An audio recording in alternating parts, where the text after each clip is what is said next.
The plight of Hong Kong's Christians under President Xi is getting worse by the day. What exactly is happening to Chinese Catholics and clergy, particularly in Hong Kong?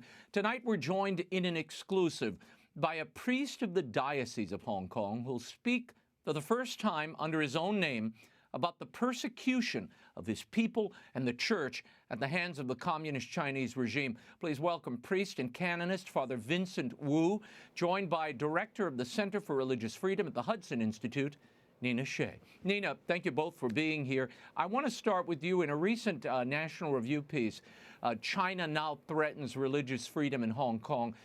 You write about how China now has its sights on a city that's had traditionally been independent of communist control, but no longer. You describe a meeting late last year between Hong Kong's bishops and priests and the Catholic Patriotic Association. What was the outcome of that meeting, and how is it affecting what's happening there now? Well, Raymond, the meeting was to indoctrinate the Hong Kong priests. It was the first step about synicization. This is the political ideology and strategy to absorb the Catholic Church and other houses of worship, other Christian churches, into the United Front Work Department of the Chinese Communist Party. And this means that their leadership is on notice that they're going to have to start surveilling their congregations, their flock, indoctrinating them, and ensuring conformity. Conformity not in Christian doctrine, but in Communist Party dogma. And they're, for example, on the mainland today, under these regulations of synicization, they have to center their homilies, their sermons, around President Xi's sayings.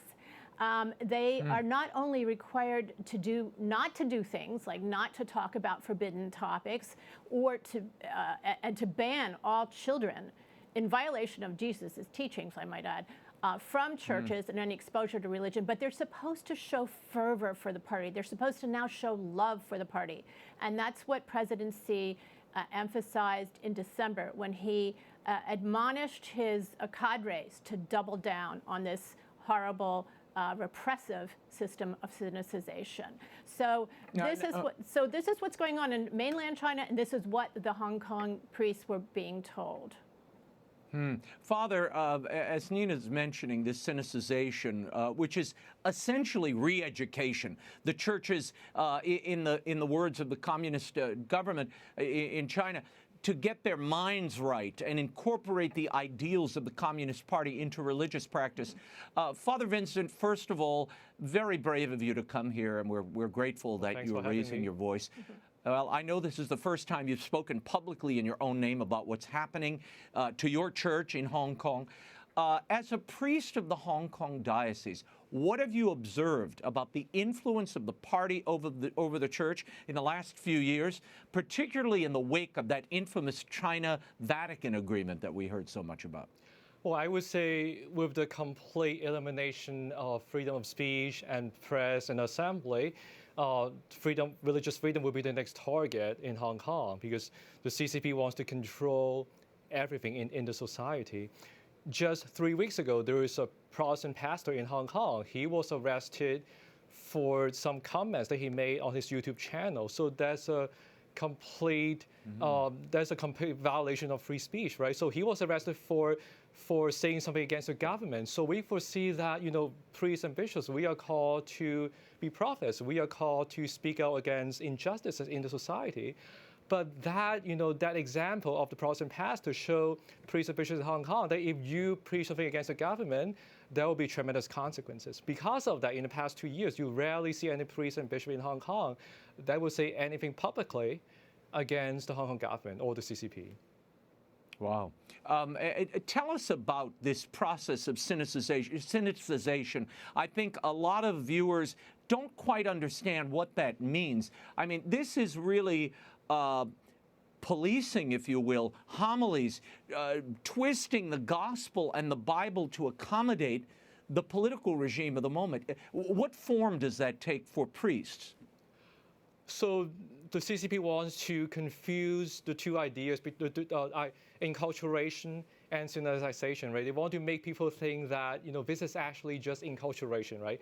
Chinese music in mass or being dressed in Chinese, but this is not it. This is synthesization is basically conformity of the gospel teaching, Christian teachings, into socialist doctrine, into the socialist agenda. So anything in the Bible, anything in the Christian teaching that is not in conformity with the socialist teaching would have to be cast out, so that all the teachings will be in conformity with the CCP party line.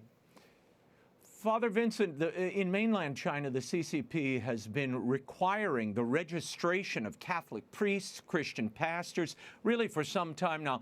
Explain to the audience why they're being registered on the mainland and what could be the implications should priests and pastors be forced to register with the CCP in Hong Kong. It would be good to call into mind the heroic example of Cardinal, Bishop of Shanghai back in the 1950s. He refused to register with the government. He refused to join the Patriotic Association because he knew that if he does that, he is actually placing supremacy of CCP over the church, placing supremacy of communist doctrine over church teaching. For that reason, he and his priests in Shanghai refused to do that. The consequence was that he was jailed for 33 years in Chinese prison. So, for decades, underground priests and bishops refuse to do that because they know that by doing that, they're actually going against church teaching. They're going against their own conscience. So that's really you also have to know that being registered civilly is not just signing a piece of paper. When you register, you're enrolled in the system, meaning that the government will issue a license to preach, to perform public ministry. But in order for you to renew your license, you have to fulfill certain criteria. For example, attending some indoctrination classes or re-education sessions, or if you preach something against the government, some homily that that the government doesn't like, they could potentially revoke or suspend your license anytime. So by being civilly registered, they actually really restrict religious freedom in that sense. Wow. So really what we're talking about, just for the clarity of those who may be new to what's happening in China, what we're really talking about is a redoctrinization using the church and the platform of the church to indoctrinate the people into socialist and communist ideas and barring anyone under 18 from even entering that church. So it becomes another platform of the CCP. That's really what they've established here. Exactly. And the Vatican has tacitly or implicitly blessed. Raymond, if I could address that, you're absolutely right. There's, the concept of individual human dignity is anathema to the Communist Party of China. When President Xi ordered the crackdown on the Uyghur Muslims, which our government in the United States has declared a genocide, he said, show no mercy. Now, mercy is fundamental to Christian doctrine and Christian values. As is individual dignity, and this really gets to the heart of what's at play. And the Vatican actually signed the agreement just a few months before, the same year, several months before the Sinicization policy went. They signed it a few months after the Sinicization policy went into effect. And so they have, by keeping it secret as well, the Communist Party is able to go to the Chinese Christians and say, this is what's in it, to the Catholics, this is what's in it, this is what the Pope wants you to do. Those who refuse are being arrested, like Cardinal Kung was. They're not put on trials. The leadership, there are, by my count, 6 bishops now who are in black jails, 2 of them just this year because they refused to register. Black jails are secret locations, could be a windowless basement somewhere, could be a police station, and they are given no due process, no lawyers, no sentencing, just indefinitely held and subject to brainwashing sessions, Maoist struggle sessions, until they agree to either leave their ministry, as one bishop had to in Mingdang and Diocese, and or else stay there indefinitely, or a revolving door in and out, like several of the bishops. Father, give us your insight on the underground Catholic Church. I know for many, many years, the underground Catholic Church was very vibrant. They met in secret. They kept loyalty to Rome. And it existed alongside this state-run Communist Chinese Catholic Patriotic Association. Does the underground church really exist any longer in light of the Vatican agreement with China? The thing is that most of the underground bishops, they are either jail or they are very old, and we haven't seen any new underground bishops in the past few years. So the thing is, when these current underground bishops, when they all pass away and return to heaven, there will be no bishops for the underground church, and there's no bishop, there's no priest. So in the long run, the underground church will not be able to sustain because of lack of bishops and priests. That's a huge problem that we are facing. Father Vincent Woo, I'm interested, how is the Vatican-Chinese agreement viewed by the faithful in China?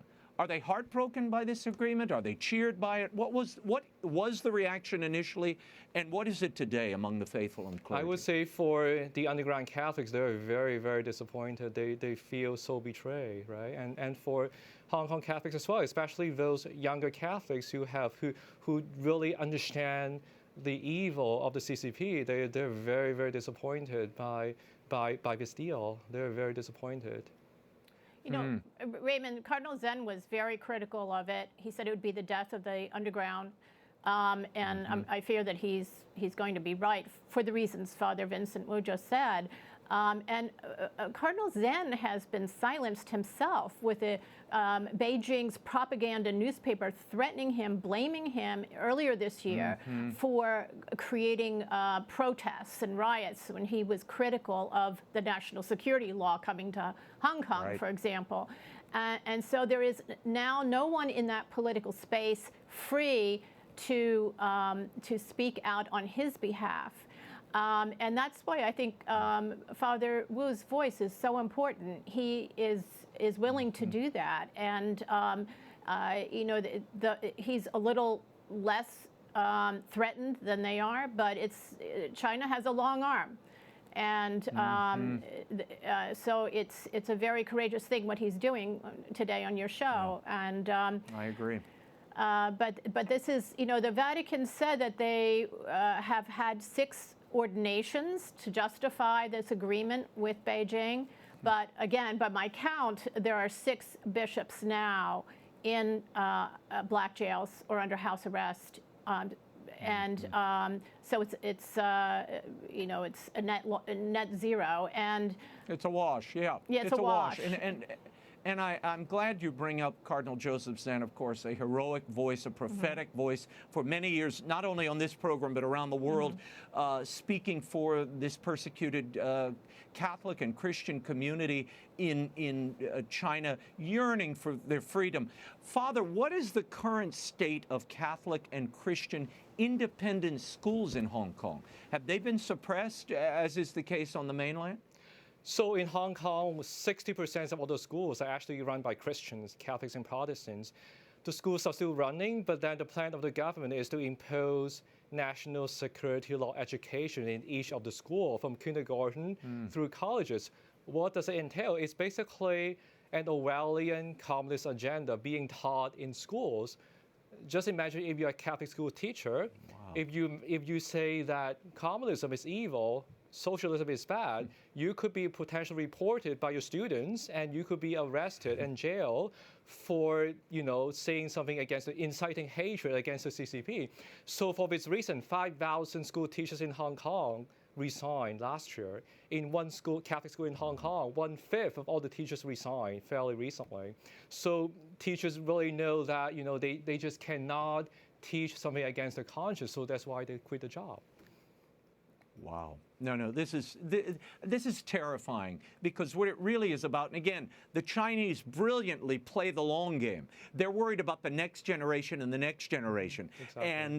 And they use their totalitarian means and authoritarian means to strangle all dissent and to impose their viewpoints across the country and beyond, and far beyond.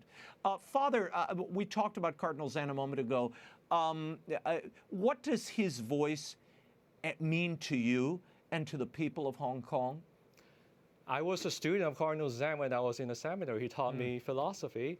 He is just a courageous voice, for democracy, for freedom, for the Catholic faith, right? So he inspired, many young people, young priests, young religious, in the sense that, in the face of persecution, in the face of oppression, we have to resist.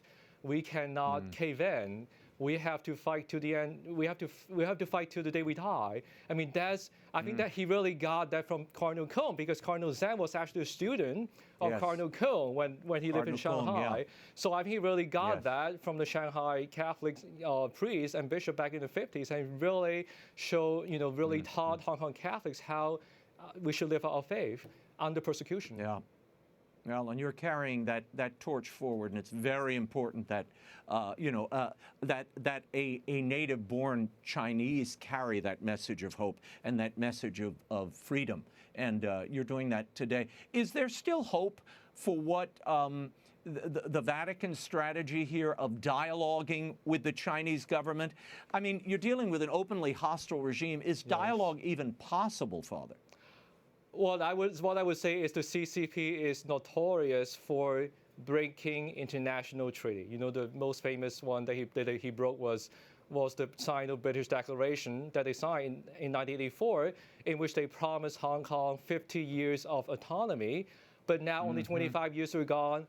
Basically, all freedom in Hong Kong were extinguished, right? So I really pray that the Holy Father would take that into account, knowing that he's actually dialoguing with a regime that is notorious for breaking its promises. Yeah. Nina, you mentioned 6 bishops by your count who have been escorted away, wished away to these black sites. 2 of these unsanctioned Catholic bishops were taken away just before Easter. What do we know of their status, and how long can this go on? I guess the Chinese just think they can bully everyone into compliance, and they'll just round up anyone who dares defy them. Well, that's right. I mean, they can't put all the Christians in concentration camps like they did with the Muslims in Xinjiang, the Uyghur Muslims, because there's just too many Christians. There's estimated to be maybe up to 100 million of them in China. So they're going strategically, surgically after the leadership. And with the Catholics, they don't put them on show trials. They haven't yet, like they did with Cardinal Kung back in the day. Right. They instead are just disappearing them. And so you had Bishop Peter Shao, who was taken on April 7th. He is someone who has been in and out about half a dozen times of these black jails. This time he was taken away in a plane. And so his diocese is very concerned for him. They lost contact with him on his cell phone.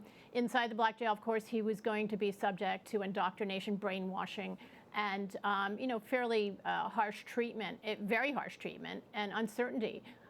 We don't know if he'll ever reappear, because Bishop Su went into a black jail in 1997, and he has yet to reappear. The other bishop is Bishop Tua Tai. And he has been under house arrest for 10 years. And they went in January and seized him along with 10 of his priests. And he has disappeared. Nobody knows where he is or what their fate is. I also say, Bishop Shao, he said a year or two ago, he said a private mass in the home of one of his parishioners. And that parishioner was raided, it was busted. That parishioner was charged a $27,000 US fine for having a mass, for praying with the bishop in his home.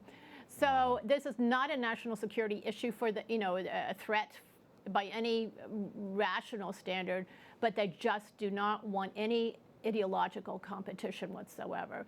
And we have to pray. Yeah.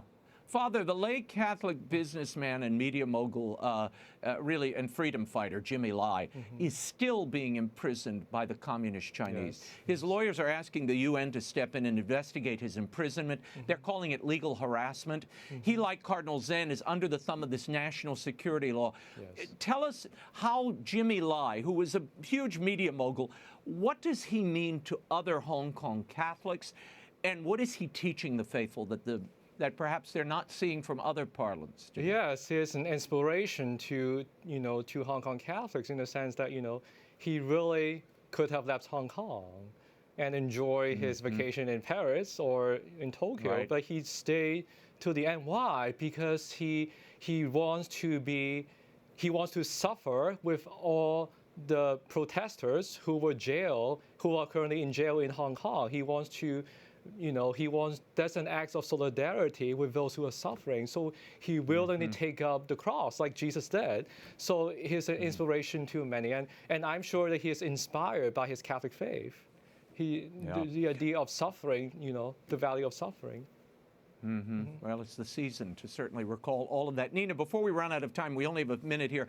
May 24th is the feast day of Our Lady, Help of Christians. Pope Benedict dedicated that day to pray for the church in China. Pope Francis has supported this as well. You're working on a lay prayer campaign that week. Tell us about it. Yeah, so we want everyone to go to their website and Google or log in globalprayerforchina.org. And there's a lot of resources. It explains what this is all about, but we're hoping for lay and others are welcome too, initiatives. If priests or bishops want to take it up, please do, to initiate prayer for the church in China and for others in China who really need the prayers right now. So there is the prayer of Our Lady of Sheshan's on the website. There's background information, more information about Cardinal Zen and Jimmy Lai, and many others, and to explain what is happening, the threat now to Hong Kong, which has had religious freedom up until recently and has been free, and now they're being swallowed up by this just horrific, monstrous machine that's known as the Chinese Communist Party. So yes, the day is May 24th, but from the week of May 22nd to 29th, we're asking for prayer. Father, I want to give you the last word. Sure. Are you at all worried about speaking out? I mean, this is your first time publicly and on media, speaking out, using your name. Are you concerned about your own safety? And what do you want to say to the suffering Catholics and Christians in Hong Kong right now and around the world? Well, I guess I'm the only person in my diocese who is actually able to do something at this moment.